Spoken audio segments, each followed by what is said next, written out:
What's up guys, how's it going? So today's gonna be a little different situation. Obviously I'm not in my office, I'm at an open house right now. It hasn't started yet, so I wanna put this video out there. Today I wanna quickly talk about the market and what it's doing in real estate. Obviously every real estate market is different, but I wanted to talk to you today about what Redfin came out with and where we currently are in the real estate market, what I'm seeing with boots on the ground. So let's get into it. So right now, from a realtor's perspective, I'm seeing tons of people come to open houses still, but what they're doing is they're waiting on the sidelines. So buyers are waiting for prices to come down and hoping that interest rates get more favorable. And for me, I think next year, 2023 is gonna be a good time to purchase. I do think interest rates are going to continue to stay relatively high in that 6-7%, which historically is good. And we're going to see prices come back down to earth even more. According to Redfin, they expect home sales to sink to the lowest level in more than a decade in 2023. A high mortgage rate keeps housing costs up and prevent people from moving. High homeowner equity in a resilient job market will stave off a wave of foreclosures. They're also saying that mortgage rates will take center stage in 2023, with high rates likely to make it the slowest housing market year since 2011. So I agree with this. I think that mortgage rates are going to have a huge thing. A lot of people in 2022 refinanced, and so their housing payments on their mortgage are extremely low and they don't need to move. Another factor is that right now it is cheaper to rent than to purchase, at least in my area in Orange County. So a lot of people who are on the sidelines looking to purchase rather rent because it's more affordable than purchasing a home at the moment. Here's another prediction from Redfin. So home sales will fall to their lowest level since 2011 with the slow recovery in the second half of the year. I agree with this. I think that we're going to continue to see prices fall. Like I said, in mortgage rates will come down eventually, but that eventually is going to play a huge part in as to when prices will reach close to their bottom. It could be at the end of 2023 or the start of 2024. No one knows. Prediction number 2 from Redfin: mortgage rates will decline, ending the year below 6% in 2023. I personally think that mortgage rates will stay above that 6% range and maybe be in the 7% range. As of now, we're in the 6.5% range as of December 2022. So prediction number 3 from Redfin: home prices will post their first year-over-year decline in a decade, but the US will avoid a wave of foreclosures. I agree with this. I do see prices coming down again. Foreclosures probably won't hit the market. Banks want to do whatever they can do to prevent a 2008, 2009 crash where they're buying back homes from people.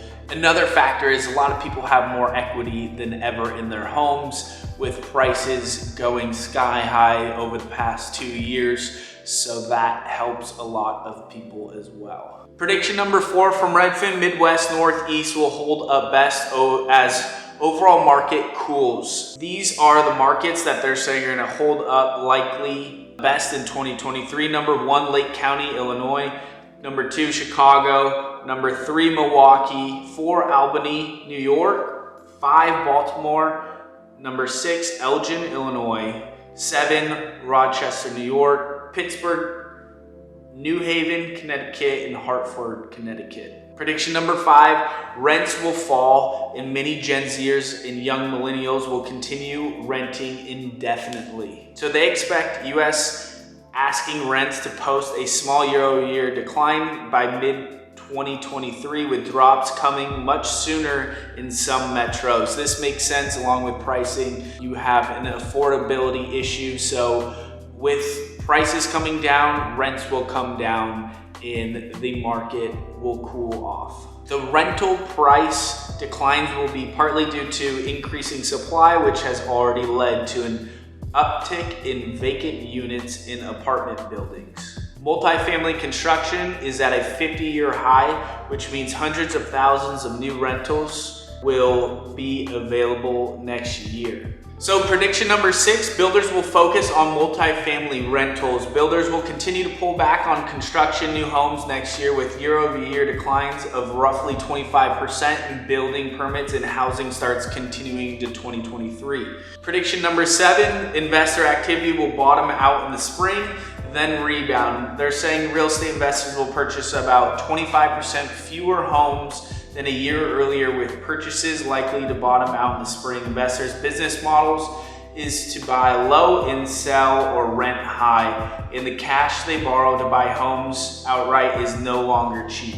Prediction 8, Gen Zers will seek jobs and apartments in relatively affordable mid-tier cities. Gen Zers are entering into a workforce with more remote work opportunities than ever before. And this means that they'll have more flexibility in where they'll choose to start their careers than older generations. They can prioritize things like affordability, lifestyle, weather, and proximity to family.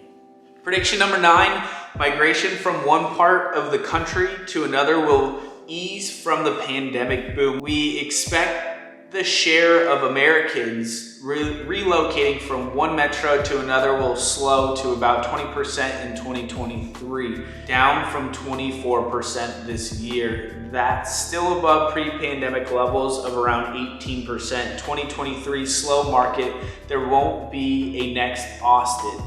Even Austin isn't Austin anymore. The wave of home buyers moving into Austin is slowed to a trickle. So they're saying that wherever people were migrating to during the pandemic, that's no longer gonna be booming. I'm assuming that there will still be people moving to those cities like Austin because it's such a desirable place and they have job opportunity. But I guess what they're trying to say is it won't be as crazy as it was the year before. Prediction number 10, rising disaster insurance costs will make extremely climate risky homes even more expensive. I agree with this. I've already heard that places along the coast of Florida, insurance costs have gone through the roof, but we will see what plays out in 2023. That means any homes by the ocean will be harder to obtain. They're saying some Americans will be priced out of climate risky areas like beachfront Florida and the hills of California because of ballooning insurance costs. We expect disaster insurance rates to continue rising next year and beyond, rendering housing in some areas more expensive. I've heard of insurance companies leaving the state of California due to a lot of different reasons, but also not insuring homes in high fire areas as well as by the ocean. So we will see what happens. I think that's a great perspective that no one's really talking about because insurance is costly and your house needs to be insured because you do not know what's going to happen with the climate and natural disasters. Prediction number 11, more cities will follow Minneapolis' example to curb housing expenses. More US cities will look to Minneapolis, which in 2019 became the first major city to eliminate single-family only zoning for inspiration, keeping rental and home prices under control. Earlier this year, Minneapolis became the first metro area to see rents decline. They're saying some places like California, I know in California, we've eliminated those zoning laws, which allows homeowners to add ADUs in the back and also build out their garages, which provides more housing for people to rent, hopefully at a lower rent than a normal 1-bedroom, 1-bath would be, but also due to the lack of housing, this helps people stay in their area and be able to rent. And again, this also helps homeowners because they're getting extra income after spending the money on their property, adding that ADU unit or building out their garage. So I think this is great. I think it's gonna benefit both renters and homeowners, but mostly homeowners because they're gonna be profiting off of that rental income. So if you can buy, that's positive. Prediction number 12, buyers agents commissions will rise slightly as fewer agents broker fewer deals at lower prices. I know there's a lot of changes coming to residential real estate and agent commissions in the state of California. There's a lot of things going back and forth as to what's going to be on the listing agreement in 2023, if the buyers should be paying for the buyer's agent and not the sellers paying for the buyer's agents. What do you guys think? If you're watching this, leave a comment. Should a seller pay for the buyer's agent, or should the buyer specifically pay for their own agent? So I think in 2023, real estate is going to be a crazy year. Whether you're a buyer or seller, I hope it works out for you. But being in real estate is always a good investment. Obviously, things change, things go up and down, but it's all a game. And if you're looking to get into your first home in 2023, I wish you all the best. If you have any questions, please leave a question in the comments. Please give this video a thumbs up. Please like, subscribe, and I'll see you in the next one.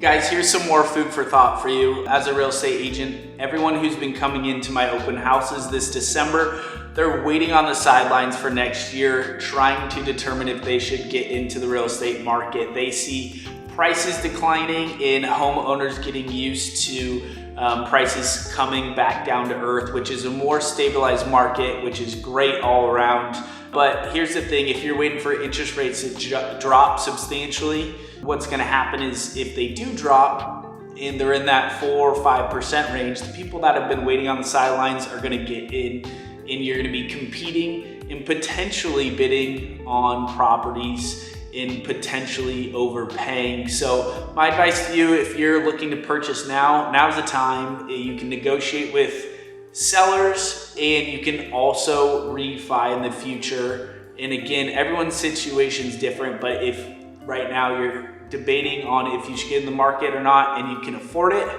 you might as well pull the trigger now.